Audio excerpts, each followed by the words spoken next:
Hey viewers, my name's Planet Frog. I thought I'd come on and do a little follow-up of the video I just did on ghosted words.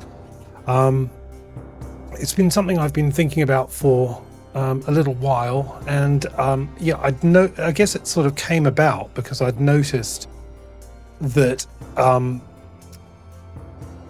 there were words that I wanted to express, but I couldn't find them without each word being sort of pigeonholed or framed into a cultural context.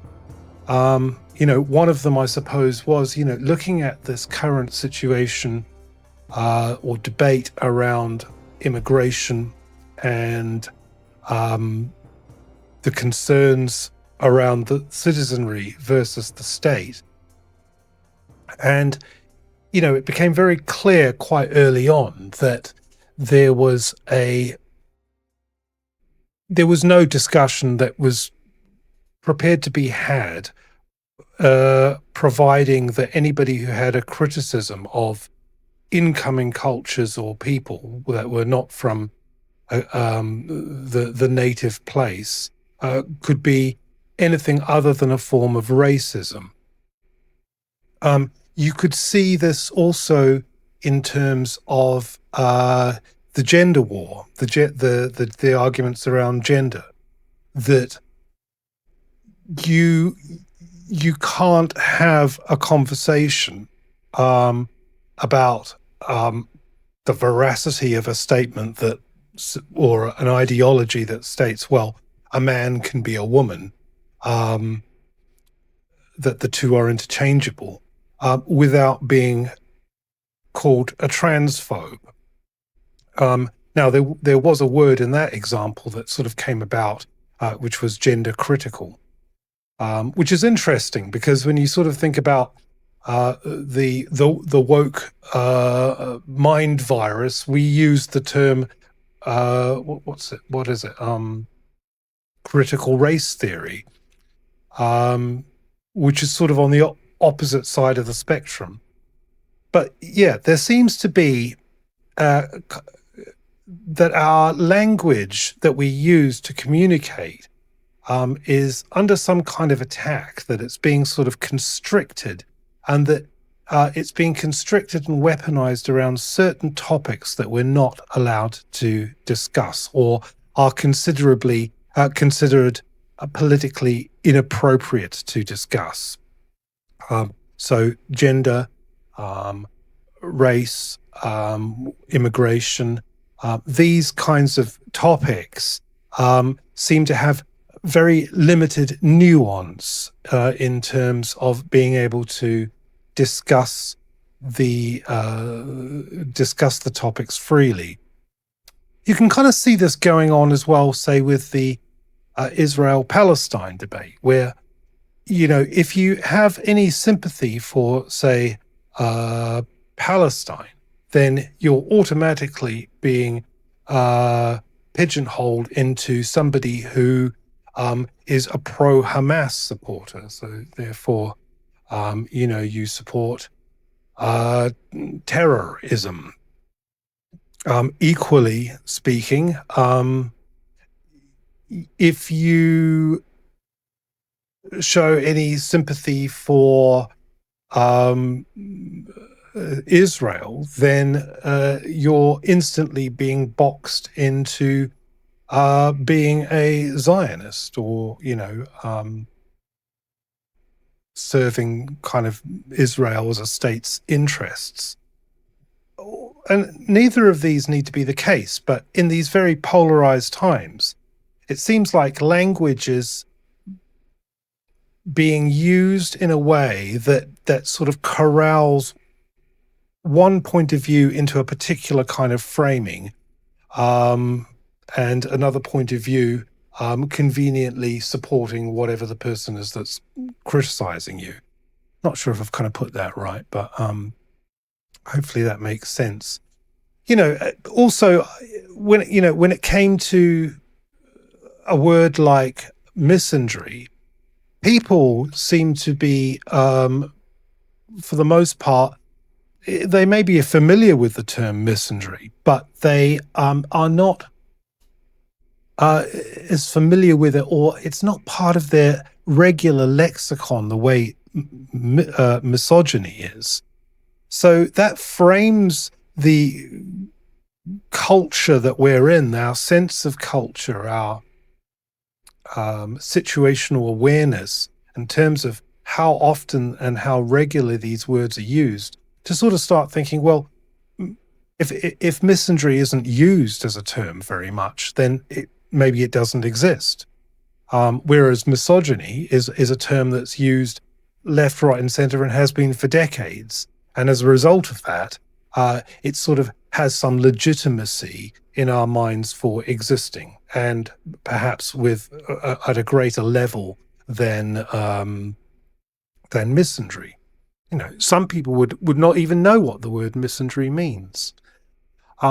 Equally, you know, when it comes to something like xenophobia, so coming back to the discussion on immigration, you know, immigration is often framed in a way, the immigration debate is often framed in a way that people who have disagreements or questions or criticisms about immigration policy with regards to the state, they will often get framed as being racist or xenophobic. And xenophobia, of course, means, an irrational fear of people from outside, other people. And it's you can sort of argue until you're blue in the face if you do have criticisms beyond xenophobia, that you're not xenophobic. But I guess it's the woke mind virus, has sort of positioned itself in a way that just sort of instantly throws on a slur, instantly makes this assumption about you. And there's no way you can move within the conversation without coming up against this sort of broad term of, this is just a projection of somebody's xenophobia to be critical of immigration policies. And yet, what's really interesting, and I suppose this is kind of what started to key me into it, was that, say, with the immigration debate, it became apparent to me that within the immigration debate is actually a class war, and that a bit like the gender debate, there's a kind of a class war within that. There are luxury beliefs which are being tolerated by one class of people. The idea that there's plenty of room for everybody and we have oodles of resources and we live in a kind of utopia, or that there are an infinite number of genders in the world, and to deny the possibility that somebody might identify as the opposite sex is going against that utopic idea. So there's this sort of a set of luxury beliefs which are being played out in a sort of in a kind of class-based war, which is unsaid. And coming down to that class-based war, I realized that actually there's what's at play is there's an us and them. So is actually a form of hatred, you could say, which is being applied between people who are arguing for one thing and another. But it's not necessarily always has to be framed within people being xenophobic. There are people who hate within their own group, as in a class-based sort of situation, and that hatred is being projected towards people who might make such criticisms about, say, gender or immigration. And so that kind of hatred is missing a word. We don't really have a word for that. We always have a word for sort of hatred, which is projected outwards. But what's a word for hatred that's projected inwards? Well, if you do a bit of research, it's very hard to find. There are a couple of options, but oikophobia is one of the main words that comes up as a suggestion. But obviously, oikophobia, like misandry, are words which are not in the common usage. And I find that very interesting. And it's almost as if the suppression of certain words is being used to corral, mind control, manipulate people on a cultural level down certain lines of thinking, and minimizing debate, minimizing nuanced discussion. And that ensures that because there's no words to describe these nuances, that people can just call each other slurs or put downs, and there's no way of bridging that gap. So, yeah, my video really was about that there's something very interesting going on about missing words in our language. Another one that sort of, occurred to me was that, say, with, I suppose, leaning into the immigration thing in this divided world, that, the criticism of another culture was also conflated with racism. That under the guise of the woke ideology, where obviously the idea of diversity is sort of heralded as something that's unquestionably a positive thing, to an extreme, there's no room for having any critical observations about what from one culture to another. There's this drive for equity, that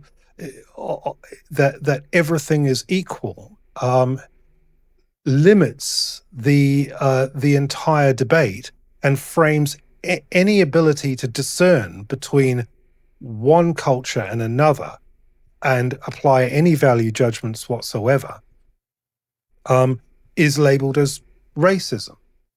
And so there's a word there like cultural discernment. We don't really have a word for cultural discernment. And so anyway, that's a quick little rundown of some of my thoughts I've had over this topic. And I thought I'd just sort of add this as a little addendum. Please feel free to add in the comments below any other words that you haven't thought of, or that you've thought of but haven't been able to express, that maybe need to be identified. Just as a final note on the medical side of things, we have situations where we can identify, people losing jobs as creating a kind of trauma, or the death of a loved one, or so maybe experiencing crime of some sort, PTSD. There's all these words that we have to describe, say, on a medical level, kind of the mental trauma that can come from, a particular incident.